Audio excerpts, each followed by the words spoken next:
Excellent. Sylo.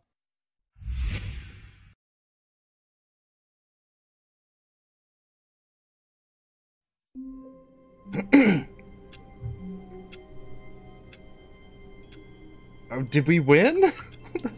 I guess not, because it stuck me back here. All of his co-workers were gone. What could it mean? Stanley decided to go to the meeting room. Perhaps he had simply missed a memo. Fair. Alright, here we go again. Now, new When goal. Stanley came to a set of 2 open doors, he entered the door on his left. New goal, we need to find the apartment ending. Yet there was not a single person here either. Feeling a wave of disbelief, Stanley decided to go up to his boss's office. Oh no, no, not again. I won't be part of this. I'm not going to encourage you. I'm coming to a staircase. Stanley walked upstairs to his boss's office. Nope. Stanley went downstairs. Okay. But Stanley just couldn't do it. He considered the possibility of facing his boss. Admitting he had left his post during work hours, he might be fired for that. And in such a competitive economy, why had he taken that risk? All because he believed everyone had vanished? His boss would think he was crazy. And then something occurred to Stanley. Maybe, he thought to himself, maybe I am crazy. All of my co-workers blinking mysteriously out of existence in a single moment for no reason at all?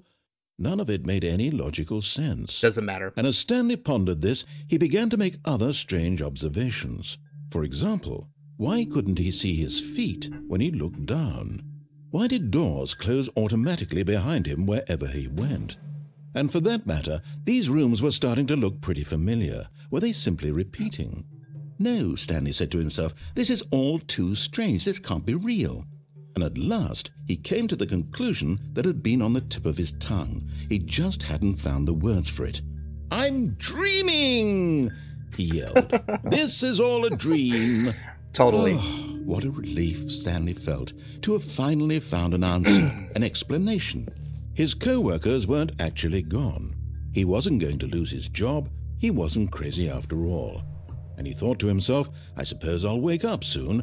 I'll have to go back to my boring real-life job pushing buttons. I may as well enjoy this while I'm still lucid. So he imagined himself flying and began to gently float above the ground. Then he imagined himself soaring through space on a magical starfield, and it too appeared. It was so much fun, and Stanley marveled that he had still not woken up. How was he remaining so lucid? And then perhaps the strangest question of them all entered Stanley's head. One he was amazed he hadn't asked himself sooner. Why is there a voice in my head dictating everything that I'm doing and thinking? Now the voice was describing itself being considered by Stanley, who found it particularly strange. I'm dreaming about a voice describing me, thinking about how it's describing my thoughts, he thought. And while he thought it all very odd and wondered if this voice spoke to all people in their dreams, the truth was that, of course, this was not a dream. How could it be? Was Stanley simply deceiving himself, believing that if he's asleep he doesn't have to take responsibility for himself? Stanley is as awake right now as he's ever been in his life. Now, hearing the voice speak these words was quite a shock to Stanley. After all, he knew for certain, beyond a doubt, that this was in fact a dream. Did the voice not see him float and make the magical stars just a moment ago? How else would the voice explain all that? This voice was a part of himself too. Surely, if he could just... He would prove it. He would prove that he was in control, that this was a dream. So he closed his eyes gently, and he invited himself to wake up. Wake up in the office. He felt the cool weight of the blanket on his skin, the press of the mattress on his back, the fresh air of a world outside this one. Let me wake up, he thought to himself. I'm through with this dream. I wish it to be over. Let me go back to my job. Let me continue pushing the buttons. Please. It's all I want. I want my apartment, and my wife, and my job. All I want is my life exactly the way it's always been. My life is normal. I am normal. Everything will be fine. I am okay. Damn it. Stanley began screaming. Please, someone, wake me up. My name is Stanley. I have a boss. I have an office. I am real. Please, just someone tell me I am real. I must be real. I must be. Can anyone hear my voice? Who am I? Who am I? And everything went black. Okay. This is the story of a woman named Mariella. Mariella woke up on a day like any other. She arose, got dressed, gathered her belongings, and walked to her place of work. But on this particular day, her walk was interrupted by the body of a man who had stumbled through town talking and screaming to himself, and then collapsed dead on the sidewalk. And although she would soon turn to go call for an ambulance, for just a few brief moments she considered the strange man.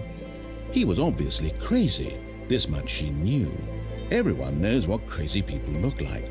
And in that moment, she thought to herself how lucky she was to be normal. I am sane. I am in control of my mind. I know what is real and what isn't. It was comforting to think this, and in a certain way, seeing this man made her feel better. But then she remembered the meeting she had scheduled for that day, the very important people whose impressions of her would affect her career, and by extension, the rest of her life. She had no time for this, so it was only a moment that she stood there, staring down at the body. And then she turned and ran. Oh my god. How many endings are there? The end is never the end. Feeling a wave of disbelief, Stanley decided to go up to his boss's office, hoping he might find an answer there. Well, somebody's not happy about me going into the broom closet. At all. Alright, alright. Coming to a staircase, Stanley walked upstairs to his boss's office. Going downstairs was bad. I am gonna go to the bathroom again. Wait, yeah. Still can't flush the toilet. Game sucks. Wait.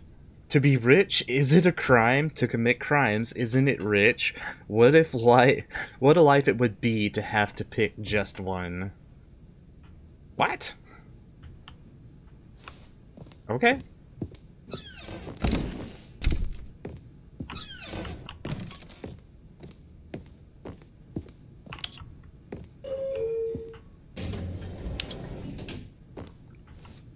Let's go up.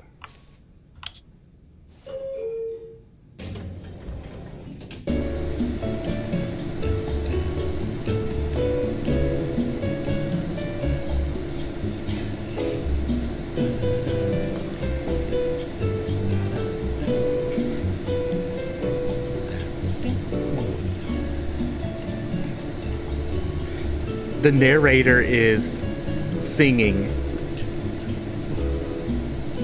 2, 3, 4. Wait. Can you open, please? I'm kind of nervous. Wait.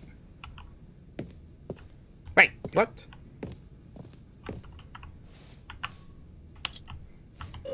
Let's go down.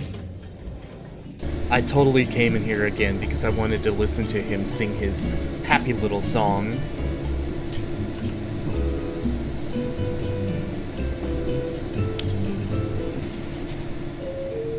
Is it the same? Yeah, it is. Okay. That's a bit disturbing. Also, that's a sad panda. You can't hear the narrator, just the music. The music, he's very, very faintly singing to the music. It's very, very difficult to hear. I think the only reason why I hear is because I've got Stepping into his manager's office, Stanley was once again stunned to discover not an indication of any human life. What could it mean? Stanley wondered aloud. Stanley was in such a rush to get through the story as quickly as possible, he didn't even have a single minute to just let the narrator talk. That kind of anxiety isn't healthy, so he relaxed for a few moments with some calming New Age music.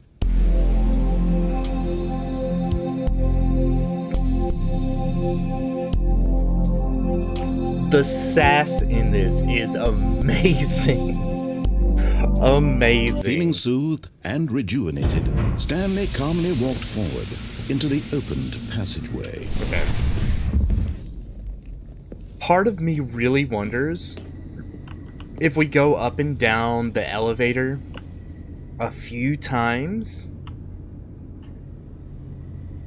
but we go ahead and exit out the bottom, if that changes things. I'm wondering. I'm not going to do it just yet, but I am wondering. Alright, creepy hallway. This looks like something out of Portal. Stanley walked straight ahead through the large door that read Mind Control Facility. Or he went to escape.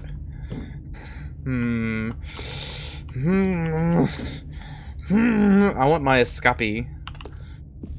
Okay, yes, I am being mind controlled. I have definitely clicked the beep beep beep boop.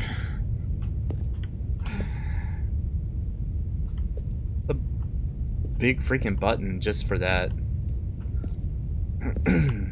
Alright, well. Saw that stupid thing there. Okay. The lights rose on an enormous room packed with television screens. What horrible secret did this place hold? Stanley thought to himself. Did he have the strength to find out? Yes. Because we know if we die, we just start over at the beginning. Alright. I hate Mondays. Everybody around here hates Mondays. They're my kind of peoples.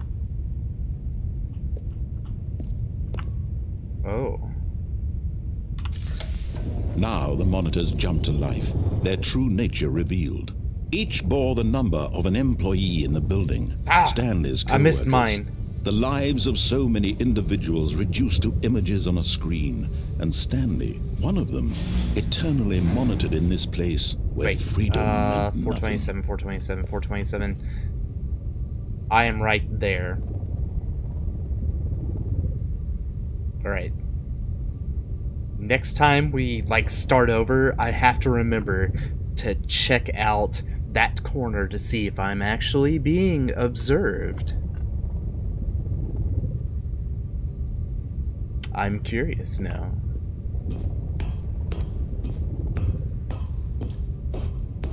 Okay. Man, why can't... Oh, elevator. This mind control facility, it was too horrible to believe. It couldn't be true. Had Stanley really been under someone's control all this time? Was this the only reason he was happy with his boring job? That his emotions had been manipulated to accept it blindly? Yeah. Sure. Please don't squish me. No. He refused to believe it. He couldn't accept it. His own life in someone else's control? Never! It was unthinkable. Wasn't it? Was it even possible? Had he truly spent his entire life utterly blind to the world? Alright. Epilepsy warning. But here was the proof. The heart of the operation. Controls labeled with emotions. Happy, or sad, or content. Walking, eating, working. All of it monitored and commanded from this very place. And as the cold reality of his past began to sink in, Stanley decided that this machinery would never again exert its terrible power over another human life. For he would dismantle the controls once and for all. Yeah. As soon as I find them, I will deactivate them. Although this is kind of pretty. It's shiny. I want to touch it. It's pretty. Oh shoot! Where did I come in from? That door? Okay, well that one's closed off, so it's probably over here.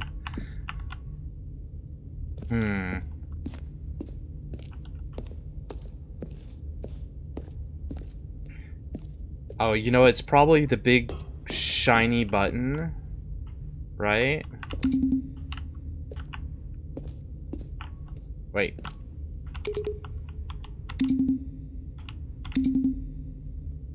It is probably not the big shiny button. Mind controls idle, awaiting input. Wait, what does that say? What does that say? Mind control something 0%. Not that I can read that. And when at last he found the source of the room's 4K power, people. he knew it was his duty, his obligation, to put an end to this horrible place and to everything it stood for. But the thing is the power to this is already off. That's the reason why... Hear me out. The power to the grid or whatever is off. That's why that Stanley stopped seeing things, right? It's off. So we can turn it back on. Danger, electric shock.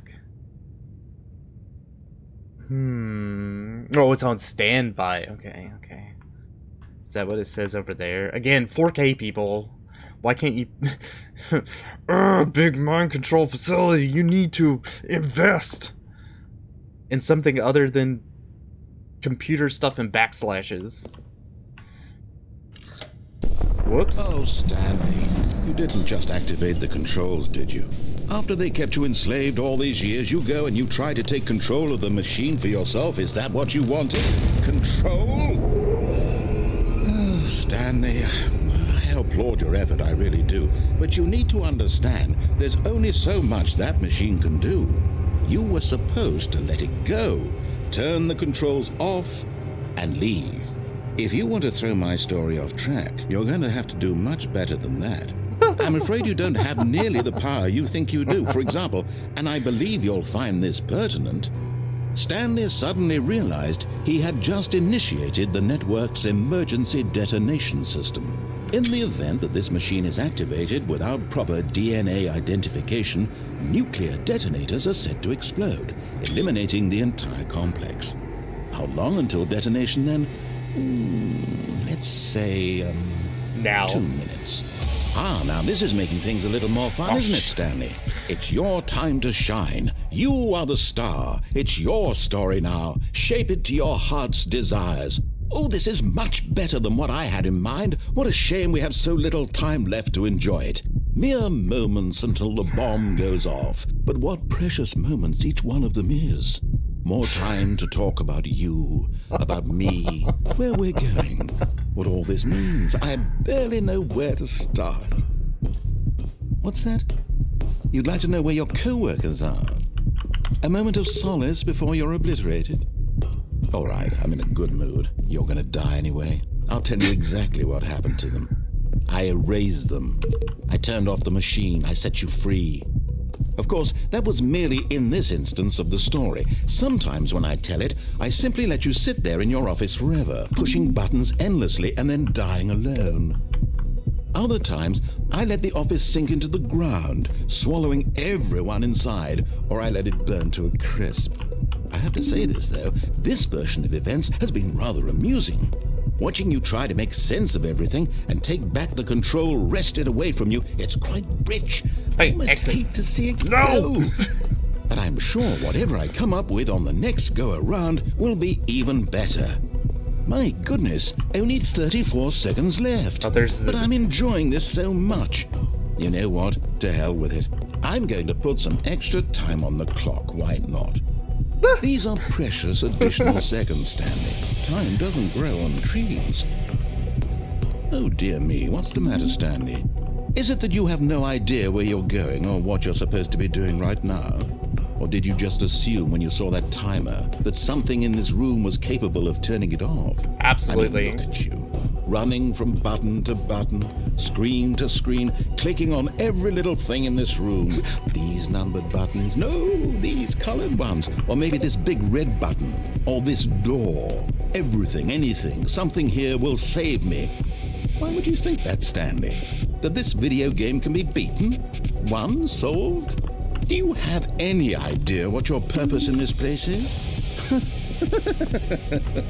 Stanley, you're in for quite a disappointment. But here's a spoiler for you. That timer isn't a catalyst to keep the action moving along. It's just seconds ticking away to your death. Wait, you're only still playing instead of watching a cutscene because I want to watch you for every moment that you're powerless. To see you made humble. This is not a challenge. It's a tragedy.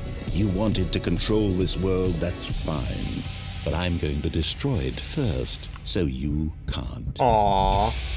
Take a look at the clock, Stanley. That's 30 seconds you have left to struggle.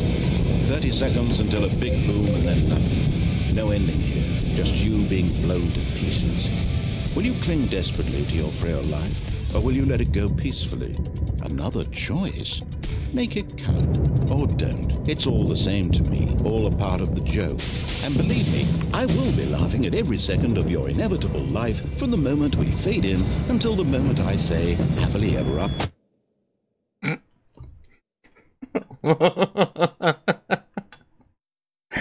Excellent.